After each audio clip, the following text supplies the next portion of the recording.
이 시간 우리에게 허락하신 하나님의 말씀 함께 보도록 하겠습니다. 룻기 1장 1절에서 6절 말씀을 제가 읽겠습니다. 사사시대에 그 땅에 기근이 든 일이 있었다. 그때에 유다 베들레헴 태생의 한 남자가 모압 지방으로 가서 임시로 살려고 아내와 두 아들을 데리고 길을 떠났다. 그 남자의 이름은 엘리멜렉이고 아내의 이름은 나오미이며 두 아들의 이름은 말론과 기럧이다. 그들은 유다 베들레헴 태생으로서 에브랏 가문 사람인데 모압 지방으로 건너가 거기에서 살았다. 그러다가 나오미의 남편 엘리멜렉이 죽고 나오미와 두 아들만 남았다. 두 아들은 다 모압 여자를 아내로 맞이하였는데 한 여자의 이름은 룻이고 또 한 여자의 이름은 오르바였다. 그들은 거기서 10년쯤 살았다. 그러다가 아들 말론과 기럧이 죽으니 나오미는 남편에 이어 두 아들마저 잃고 홀로 남았다. 모압 지방에서 사는 동안에 나오미는 주님께서 백성을 돌보셔서 고향에 풍년이 들게 하셨다는 말을 듣고 두 며느리와 함께 모압 지방을 떠날 채비를 차렸다. 아멘. 하나님의 말씀입니다. 2015년에 개봉한 암살이라는 영화를 보신 분들이라면 그 영화의 마지막 장면을 기억하실 겁니다. 영화에서 배우 이정재 씨가 맡았던 극중인물 염석진은 한때 사명을 다하던 독립운동가였으나 결국 자신의 안위를 위해 동료를 팔아넘기는 친일을 행하고 말지요. 광복 후에 법정에서 그의 죄를 밝히고자 하였으나 결국 그의 죄는 드러나지 않는 것처럼 끝나버립니다. 그때 같이 독립운동을 했던 동료들이 찾아와 그에게 총구를 겨누며 마지막 물음을 합니다. 왜 동료를 팔았나? 라는 질문에 뭐라고 대답했는지 기억하십니까? 몰랐으니까, 해방될지 몰랐으니까, 알면 그랬겠나? 라는 말을 하지요. 우리가 목표를 정하고 길을 갈 때 내가 지금 서 있는 위치가 어디쯤인지 아는 것은 굉장히 중요합니다. 힘에 부치는 상황이라고 할지라도 혹시 내가 조금 더 가면 목표에 다다를 수 있다는 것을 안다면 힘을 내서 그 목표까지 나아갈 수 있게 되는 것이지요. 하지만 목적지를 코앞에 두고도 내가 지금 어디 있는지, 어디서 무엇을 하는지 확신이 서지 않는다면 그 앞에서 포기해버리는 경우도 있을 수 있습니다. 되어가는 것이 보일 때 우리는 희망을 갖게 됩니다. 보이지 않으면 어렵고 보이면 쉽습니다. 오늘부터 4주간 수요일 저녁마다 룻기 말씀을 가지고 회복시키는 사랑이라는 주제로 말씀을 나누고자 합니다. 함께 은혜를 쫓아가시는 저와 여러분들, 그리고 회복시키는 사랑을 경험하시는 저와 여러분들이 되길 간절히 소망합니다. 룻기를 이해하기 위해선 그 시대적 배경과 공간적 배경을 꼭 알아야 하는데요. 오늘의 본문 1절에 그 배경이 나옵니다. 우리가 한번 말씀을 같이 읽어볼까요? 같이 읽겠습니다. 시작. 사사시대에 그 땅에 기근이 든 일이 있었다. 그때 유다 베들레헴 태생의 한 남자가 모압 지방으로 가서 임시로 살려고 아내와 두 아들을 데리고 길을 떠났다. 아멘. 룻기를 시작하는 첫 마디에 그 시기와 배경이 언제인지 정확하게 언급을 하고 있습니다.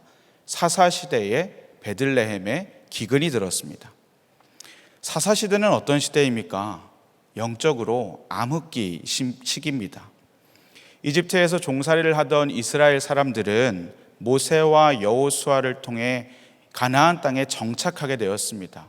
그때만 해도 하나님의 백성이라는 자부심이 있었어요. 하지만 여호수아마저 하나님의 부르심을 받자 그들의 삶의 모습은 주체할 수 없이 나락으로 떨어지게 됩니다. 삶의 연의 끈이 떨어진 것처럼 삶이 어디까지 추락하는지 모른 채 그들의 신앙이 나락으로 떨어지는 모습이 보여지지요.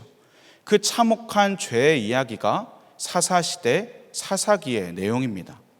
사사기에는 일정한 패턴이 있습니다. 그 패턴에 대해서 잠깐 언급을 하면 하나님을 왕으로 섬기지 않는 죄를 이스라엘 사람들이 범하게 됩니다. 다른 말로 우상 숭배를 하는 것이지요. 하나님을 섬기지 않으니까 하나님께서 더 이상 그들을 지켜주시지 않습니다. 하나님이 지켜주시지 않으니 이방 민족이 이스라엘을 공격하게 되고 그로 인해 어려움을 당하게 되고, 그러니까 그들 가운데 이제서야 하나님을 붙잡아야겠다, 하나님께서 우리를 도와주시는 분이시다 라는 생각으로 회개를 하게 됩니다. 그때 하나님께서 사사를 세우시고 사사로 인해서 이스라엘 백성은 구원을 받습니다. 그런 패턴의 반복이 계속해서 사사기에 드려지고 있어요. 그런데 이게 반복만 되는 것이 아니라 사람들의 죄와 탐심이, 그 죄와 질의 양이 점점 커지기만 하는 것이에요. 룻기의 실제적인 배경이 되는 사사시대의 말기에 이르러서는 정말 한탄을 금치 못하는 일들이 벌어지곤 했습니다. 미가라는 한 사람이 베들레헴 출신의 레위 사람을 자기 개인의 제사장으로 고용하는 일이 벌어졌습니다. 제사장을 돈을 주고 개인이 고용을 해요. 미가의 집에는 은으로 만든 신상도 있었습니다. 제사장을 아들처럼 여겼다라고 성경에 되어 있습니다. 그런 일을 행하면서 하나님께서 내가 이렇게 했으니까 나에게 복을 주시겠지라는 생각을 합니다. 참으로 안타까운 일이지요. 끔찍한 사건도 있었습니다. 레위인의 첩 사건, 모두 다 아실 겁니다. 한 레위인의 첩을 수많은 사람들이 융간한 다음 그 후 결국 그는 죽어버리는 일이 생겨버렸습니다. 레위인은 그 시신을 12개로 토막내서 12지파에 보냅니다. 그렇게 그 일에 대해서 온 이스라엘 사람들이 알게 돼요. 도대체 이 일을 행한 이가 누군가? 베냐민 지파의 사람이라는 것을 깨닫고 이스라엘의 모든 사람들이 베냐민 지파에게 그 분량배들을 내놓으라고 이야기합니다. 그런데 베냐민 지파는 그들을 보호만 하지 내어놓지 않습니다. 그렇게 돼서 이스라엘의 전체의 사람들과 베냐민 지파 간에 전쟁이 일어나게 됩니다. 수많은 사람들이 죽었습니다. 동족 상잔의 비극이 일어난 것이지요. 저는 이렇게 룻기의 배경이 되는 사사시대의 모습이 오늘을 살고 있는 우리의 모습과 참 닮아 있다라는 생각을 하게 됩니다. 사사시대나 오늘이나 여전히 하나님의 이름은 있어요. 하나님의 뜻을 구하기도 합니다. 이스라엘 사람들도 베냐민 지파와 전쟁을 하러 갈 때 하나님께 물었습니다. 하나님, 싸우러 갈까요? 하나님이 가라고 하세요. 그런데 싸움에서 집니다. 아니, 왜 그러지? 또 하나님께 물어요. 하나님, 정말 싸우러 갈까요? 하나님이 가라고 하세요. 그런데 그 싸움에서 또 졌습니다. 이게 무슨 말입니까? 하나님께 묻는 물음이 잘못된 건지 하나님의 음성을 잘못 들은 건지 정확하지 않지만 정확한 것은 무엇이냐? 하나님의 뜻이 무엇인지 온전히 알 수 없는 시대였다라는 것입니다. 정말 요즘이 그렇지 않습니까? 제가 한국교회를 위해서 기도합니다. 하나님, 한국교회의 영적 대각성을 허락하여 주옵소서 기도하면 그 잠깐의 공백에 찾아오는 그 공허함이 제게 있습니다. 21세기 한국교회에 정말 영적 대각성이 일어날 수 있을까?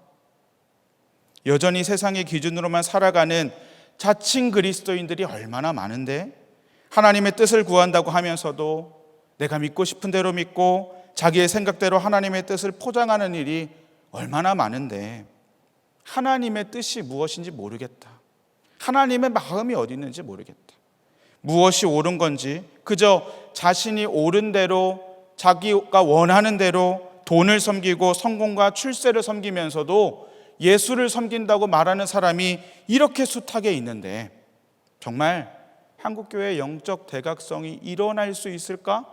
마음에 답답함이 있습니다. 교회가 세상의 질타를 받아요. 물론 이 부분에 대해서 억울한 부분이 있는 것도 사실입니다. 하지만 그 억울함보다 훨씬 더 큰 명명백백한 잘못을 인정하지 않을 수가 없습니다. 교회의 모습이 사사시대의 미가의 모습처럼 종교 사업화 되어버린 경우를 얼마나 많이 봅니까? 더 이상 목사라는 단어가 이 세상에서 신뢰를 주는 단어가 되지 못해버린 것 같아 참으로 안타깝습니다. 레위인의 첩사건의 가장 큰 문제가 무엇입니까? 성적 타락의 문제입니다. 이 땅의 성적 타락은 도대체 어디까지 가는 것일까요? 하나님의 창조 질서에 어긋나 사람을 도구로 전락시켜 버리는 것은 비단 그리스도인이라고 예외가 아닌 것입니다. 다음 세대를 위해 기도할 때면 마음에 미안한 마음이 들어요. 우리 아이들이 신앙의 본으로 여길 어른이 없다. 부모 세대가 제가 그 삶을 살아내지 못하고 있다는 죄책감이 듭니다. 그러한 다음 세대에 이놈의 코로나가 직격탄이 되었습니다. 코로나 3년째를 맞는 이 시기에 지금까지 참 많은 곳에서 숱하게 많은 이들이 애쓰고 노력했지만 교회 교육의 공백, 신앙 교육의 공백을 부인할 수가 없습니다. 그것을 수치화한다면 정말 어마어마할 것이에요. 분명 신앙은 삶으로 교육해야 하는데 함께 모여 살아가는 것이 믿음의 본질인데 그것을 포기하고 살아간다는 것이 너무나도 안타깝습니다. 답답함으로 가득 차 있는 제 마음에 하나님께서 룻기 말씀을 주셨어요. 그리고 깨닫게 하셨습니다. 이때를 향한 분명한 메시지가 여기 있구나. 확신하게 되었습니다. 룻기는 앞이 보이지 않는 것 같은 죄로 물든 사사시대에 하나님께서 나약한 그 가정, 평범한 한 사람을 불러서 그를 통해 하나님 나라의 회복이 어떻게 이루어가는지를 보여주고 계십니다. 오늘 읽은 본문에 한 남자가 나옵니다. 그가 살던 베들레헴에 기근이 들었습니다. 룻기에는 이스라엘 사람들이라면 누구나 쉽게 알 수 있는 히브리 문학적 장치가 많이 담겨 있는데요. 베들레헴에 기근이 들었다. 이 말 자체가 의문을 가질 수밖에 없는 대목입니다. 베들레헴의 뜻은 빵집이에요. 빵집에 기근이 들었습니다. 빵집은 누구나 먹을 것이 풍족한 것이라는 것을 짐작할 수 있겠지요. 그런데 빵집에 빵이 없어요. 기근이에요. 이때가 언젠데요? 사사시대입니다. 사사시대 하나님을 왕으로 섬기지 못하고 자신의 옳은 소견대로 살아가는 그 시대의 기근은 하나님의 징계입니다. 그때 엘리멜렉의 가정이 이주를 합니다. 모압 땅으로 가요. 그 당시 사람들에게 이사가 결코 쉬운 일이 아니었을 것입니다. 더군다나 모압 땅이라니요.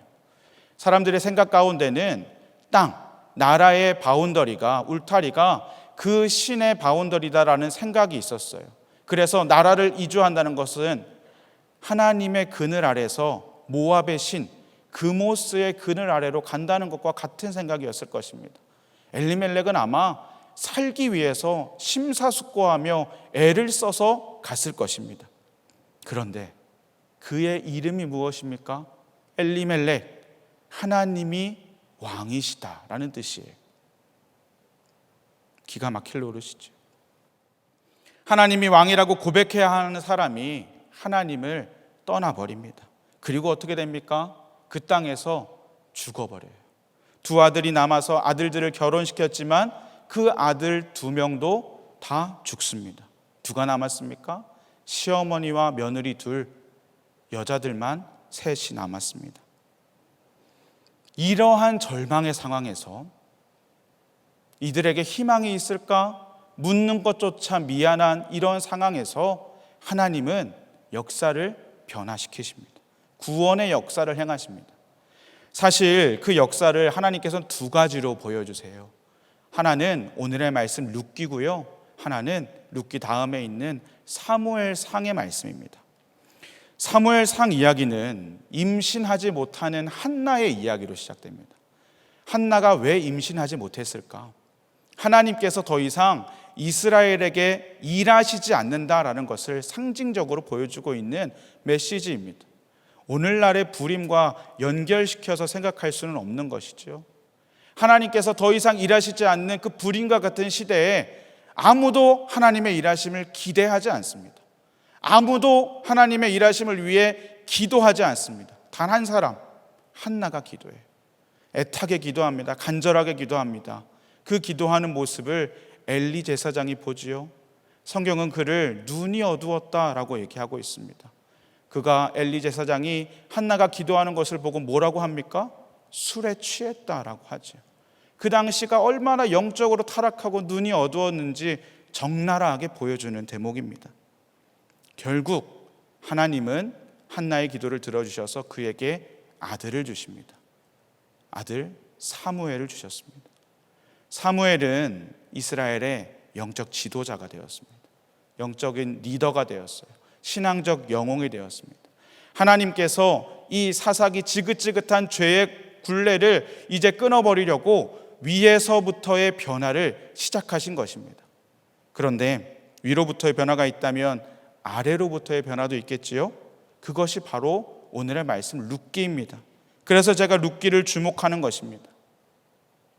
남편과 아들 둘이 다 죽은 나오미와 룻을 통해 하나님께서 일하시는 것을 볼 때 여전히 답답하지만 묵묵히 오늘을 살아가는 우리에게 하나님께서 어떤 기대를 갖고 계신지가 붙잡아지는 것입니다.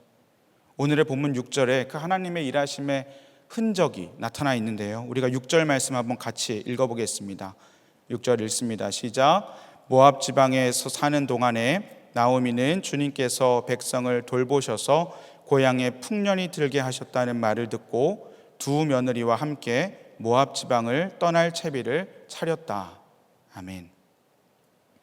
고향인 베들레헴에 풍년이 듭니다. 사사시대의 흉년이 기근이 징계이듯 풍년은 하나님의 일하심의 증거입니다. 하나님께서 가장 옳은 때에 하나님의 일을 하시는 것입니다. 하나님께서 사랑하는 주의 백성에게 회복시키는 하나님의 사랑을 베풀어 주시는 것입니다. 그렇게 베들레헴으로 돌아온 나오미와 룻 더불어 보아스를 통해 하나님은 하나님의 일을 행하십니다. 우리는 그 하나님의 일하시는 모습을 볼 수 있어야 돼요. 사실 룻기에는 하나님께서 직접 일하셨다라는 그런 언급이 있지 않습니다. 없어 보입니다. 그저 등장인물 간의 이야기 가운데 하나님의 이름이 몇 번 언급될 뿐이지요. 대신 룻기는 히브리식 유머가 담겨 있어요. 우연, 뜻밖이라는 단어를 사용해서 하나님의 보이지 않는 손이 일하시는 것을 드러내주고 있는 것입니다. 우연히 룻이 베들레헴에 왔습니다. 오는 중에 개종을 했습니다. 룻과 나오미가 배가 고팠어요. 그때 룻이 나가서 일을 하는데 우연히 보아스의 밭에서 일을 하게 됩니다. 룻이 일할 때 하필 보아스가 그것을 봐요. 그래서 둘이 대화를 나누고 보아스가 그를 축복하고 일을 줍니다. 더불어서 보너스도 줘요. 곡식도 줍니다. 우연히 보아스는 미혼이었고 그들의 기업 물을 자였습니다. 참으로 많은 우연이지요. 뜻밖이지요. 정말 이게 우연입니까? 에이든 토저 목사님은 그의 책에서 하나님의 자녀에게는 우연이라는 것이 없다. 그는 정해진 길을 간다. 그 길은 그가 존재하기 전에 그의 존재가 오직 하나님의 마음속에만 있었을 때 이미 그를 위해 정해졌다. 하나님의 사람은 우연이라는 가려진 현실 속에서 보이지 않는 하나님의 손길을 볼 수 있어야 합니다. 놀랍게 일하시는 하나님의 섭리를 확인하는 것입니다. 회복시키시는 하나님의 사랑을 붙잡는 것입니다. 우리는 이후의 이야기를 너무나 잘 알고 있습니다. 보아스와 룻 사이에 하나님께서 아들을 주셔요. 사실 룻은 두 번째 결혼이었습니다. 첫 번째 결혼에서는 아이를 낳지 못했어요. 그런데 보아스와 룻 사이에서 태어난 아들이 오벳입니다. 오벳은 다윗의 할아버지예요. 다윗이 누굽니까? 이스라엘을 하나님의 나라로 회복시킨 장본인입니다. 각자의 소견대로 행동하던 사사시대가 끝나고 하나님의 뜻을 행한 왕이 바로 다윗이었습니다. 사도행전 13장 22절에 내가 이새의 아들 다윗을 찾아냈으니 그는 내 마음에 드는 사람이다. 그가 내 뜻을 다 행할 것이다 하셨습니다. 하나님의 구원의 역사가 두 가지로 일어났다고 말씀드렸지요. 사무엘상과 룻기로 두 가지로 일어났다고 말씀드렸지요. 그 둘이 합해지는 장면이 사무엘상 16장에 나와요. 사무엘상 16장에 사무엘이 다윗에게 기름을 붓습니다. 위로부터의 변화, 하나님께서 지도자를 세우고 영적인 각성을 시켜서 그 위로부터의 변화가 일어난 사무엘과 정말로 지극히 평범한 한 사람 룻을 통해서 이 땅의 평범한 사람들을 통해서 이렇게 이루어진 다윗이 만나 하나님이 사무엘을 통해 다윗에게 기름을 붓습니다. 그 일하심의 장면을 통해 하나님께서 도장을 찍으시는 거예요. 이제 이 지긋지긋한 죄의 패턴에서, 죄의 사이클에서 사사시대를 내가 끝내겠다. 하나님께서 일하심을 확연하게 들어보내주시는 장면인 것입니다. 더불어 다윗의 자손을 통해 누가 태어납니까? 예수 그리스도가 태어나시지요. 베들레헴에서 태어나셨습니다. 빵집의 의미를 가진 그 베들레헴, 먹어서 없어지는 빵이 아니라 영원한 빵, 생명의 빵 대신 예수님이 나셨습니다. 누구를 통해서요? 오늘의 주인공 룻을 통해서 난 것입니다. 룻에 대한 성경의 유일한 설명은 모압 여인이에요. 모압 여인, 아무 힘이 없던, 인정받지 못했던 외국인이었습니다.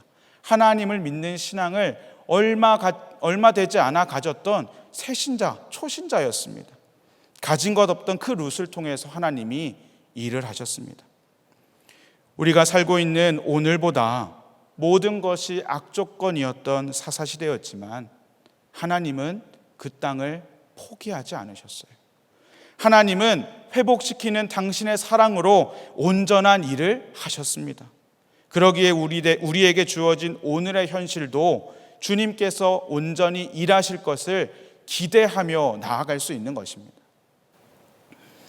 제가 선한목자교회에 지원을 하고 면접을 보았어요. 면접을 볼 때 담임 목사님과 부목사님들이 이렇게 쭉 앉아 계셨어요. 제가 그 맞은편에 혼자 덩그러니 앉았습니다. 그 시간이 얼마나 떨리던지요. 평생 잊지 못할 순간일 것입니다. 여러 질문들을 하셨는데 마지막에 담임 목사님께서 그런 질문을 하셨어요. 교육 목사로 면접을 보는 분에게 이 시대에 다음 세대가 소망이 있냐 물으면 있다고 답하겠지만 정말 있다고 생각하느냐, 있다면 왜 그렇게 생각하느냐 물으셨어요. 제가 그 질문에 지체하지 않고 답했습니다. 이 시대 다음 세대에 소망이 있습니다. 왜냐하면 살아계신 하나님께서 하실 것이기 때문입니다. 다음 세대 사역을 하노라면 마음에 답답함이 생길 때가 있는 게 사실입니다. 밑빠진 독에 물을 붓는 것 같은 심정이 들 때도 있어요. 그러나 저는 확신합니다. 하나님은 하나님의 일을 행하십니다. 하나님께서 잘하실 것을 신뢰합니다. 우리의 답답함을, 안타까움을, 앞이 보이지 않음을 넘어 하나님께서 오늘도 역사하실 것을 신뢰하며 나아가는 것입니다. 어린이국에서 겨울 성경학교를 준비하며 많은 고민이 있었습니다. 코로나 3년 차에 접어들다 보니 이 아이들에게 유튜브나 줌으로 하는 그 예배와 분반 활동이 정말로 너무 익숙해져서 형식적이 되어버리는 경우가 많이 있더라고요. 그런 아이들에게 어떻게 하면 예배의 참된 의미를 깨닫게 해줄 수 있을까? 온라인이지만 아이들끼리의 친교가 회복되게 할 수 있을까? 활기를 되찾게 할 수 있을까? 전도사님들과 함께 기도하며 성경학교를 준비했습니다. 그때 하나의 아이디어가 떠올랐어요. 마니또를 해보자. 반별로 마니또 활동을 하기로 했습니다. 마니또 아시죠? 마니또를 정하고 아이들에게 비밀 미션을 주었어요. 첫째는 아이들이 줌에서 분반을 할 때 상대방, 나의 마니또의 친구가 어떤 발언을 하고 내가 발표를 할 때 이모티콘을 눌러주는 겁니다. 그러니까 어떻게 됐는 줄 아십니까? 이 마니또라는 게 내가 누구의 마니또인지 밝혀지면 안 되는 거잖아요. 그러니까 아이들이 누가 한 사람이 이야기만 하면 너도 나도 할 것 없이 막 이모티콘을 눌러대기 시작합니다. 박수를 쳐대기 시작합니다. 왜요? 누가 한지 모르게. 누가 한지 모르면서도 이 미션을 행하는 것이 그 안에서 그렇게 이루어지는 것입니다. 아이들이 신이 나기 시작했습니다. 내가 말을 하는데 저 친구가 반응을 해주네, 엄지를 날려주네, 하트를 날려주네, 박수를 쳐주네. 줌 분반 안에 기쁨이 넘치기 시작하는 것입니다. 친구들이 반응하기 시작하니까 아이들이 줌 분반 시간을 정말로 기대하고 기다리더라고요. 그 다음 주에는 마니또를 위해서 기도하기, 그 다음 주에는 마니또를 위해서 편지 쓰기 미션을 주었어요. 그러니까 더 놀라운 일이 벌어졌습니다. 같은 반의 부모님들끼리 서로가 서로를 챙기는 연대가 일어나기 시작했어요. 한 친구가 장기 결석자인 친구가 있었는데 선생님이 연락해도 연락도 잘 안 되고 예배에 흥미도 없고 함께 참여하기도 어려운 친구였거든요. 그런데 그 친구의 마니또가 된 그 아이의 어머니께서 자기의 자녀에게 독려시켜서 편지를 쓰게 하시더라고요. 그 편지를 부모님들끼리 연결이 돼서 그 아이가 볼 수 있도록 전해주셨습니다. 어떻게 되었을까요? 그 편지를 본 아이가 함께 참여하기 시작했어요. 성경학교 내내 빠지지 않고 참여해서 지금은 훌륭한 그 반의 일원이 되었습니다. 사실 우리 교회 아이들 친해져야 되는 당위가 전혀 없는 아이들이에요. 학교도 다 다르고요. 일주일에 한 번 보는데 그것도 코로나로 줌에서만 만나는데 어떻게 이게 친교가 이루어집니까? 그런데 이 아이들이 성경학교를 통해서 줌에서 대화를 나눠요. 어떤 반은요, 프로그램이 다 끝나서 이제 줌 끄고 집에 들어가라 그랬는데 자기들끼리 얘기하겠다고 줌을 좀 열어놓으시래요. 그래서 선생님이 한참 열어놨다라는 얘기도 들었습니다. 그 안에 교제가 살아나는 것이죠. 서로를 위해서 격려하고 사랑하는 마음이 생겨나는 것이죠. 제가 깨달았습니다. 이게 교회구나. 이게 사랑이구나. 온라인 시대를 살아갈 수밖에 없는 우리의 현실이 있지만 이 시대를 살아가는 다음 세대를 향해 어떻게 사역해야 되는지 막막함이 있지만 하나님은 하나님의 일을 놀랍게 하시는구나. 하나님은 하나님의 사람을 세워가시는구나. 여전히 오늘도 일하시는구나. 확신하게 되는 것입니다. 룻기는 분명히 말합니다. 우리의 시대보다 훨씬 더 끔찍했던 사사시대 말년에도 하나님이 일하고 계셨다는 것을 말하고 있습니다. 그 작은 마을 베들레헴, 그 중에 아주 평범한 여인들, 아니 힘없는 여인들을 통해 삶에서 충분히 일어날 수 있는 평범한 방법들을 통해 하나님의 나라가 회복되는 것을 선포하고 있습니다. 제 마음에 답답함이 가득 차 주님께 이 짐을 내어 던지듯 기도했어요. 주님께서 그 마음에 말씀하십니다. 안 되면 안 할 거니? 아니요. 해야죠, 주님. 해야죠. 안 돼도 해야죠. 그런 그 대답에 주님께서 확신을 더하십니다. 내가 한다. 내가 한다. 지금 이 시간 하나님께서 우리에게 말씀하십니다. 포기하지 마라. 나는 여전히 일하고 있고 나와 함께할 일을 찾고 있다. 언제까지 하나님의 일하심을 모른 채 하실 것입니까? 오늘도 하나님은 여전히 일하십니다. 언제까지 내 속에 불안한 마음, 답답한 마음만 뱉어가며 포기한 채 살아갈 것입니까?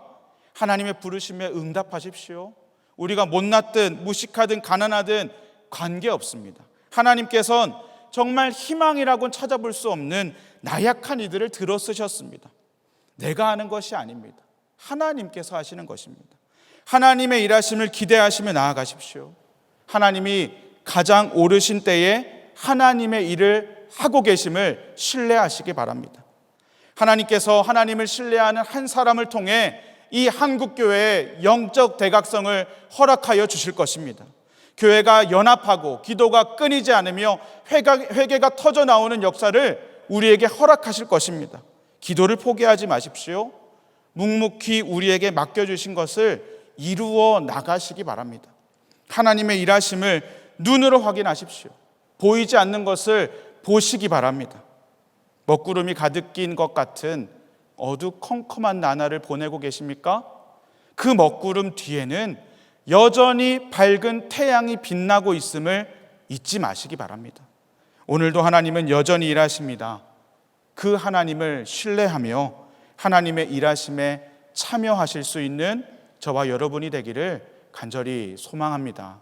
아멘. 이 시간 함께 찬양하겠습니다.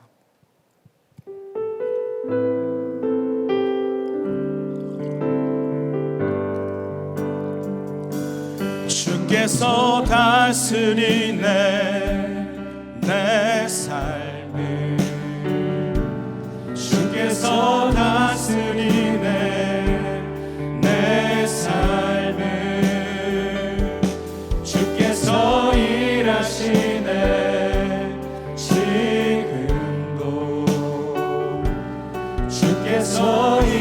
일하시네 내 삶 주께서 다스리네 주께서 다스리네 이 땅을 주께서 다스리네 이 땅을 주께서 일하시네 이 순간 주께서 일하시네 이곳에 주님만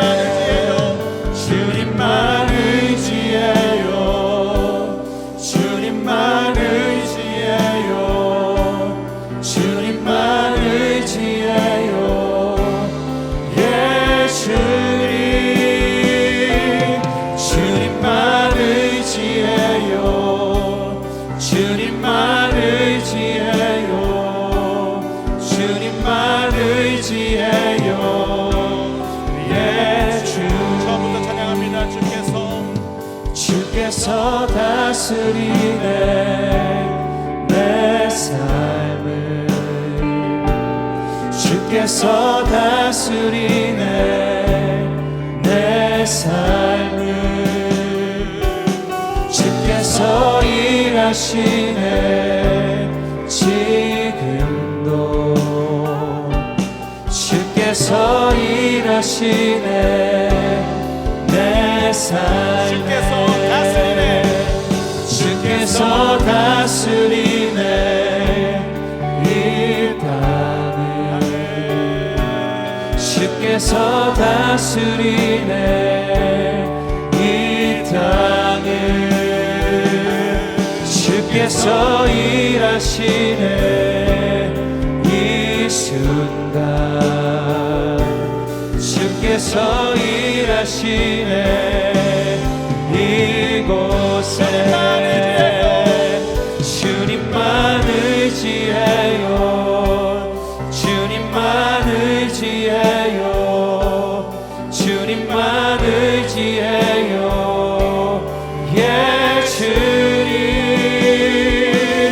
주님만 의지해요 주님만 의지해요 주님만 의지해요 예 주님 만물의 창조자 열방의 통치자 주 다스리시네 다 주께 속했네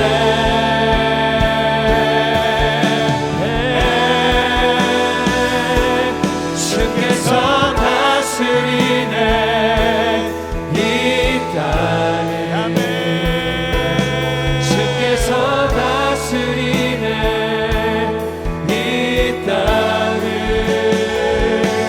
주께서 일하시네 이 순간 주께서 일하시네 이곳에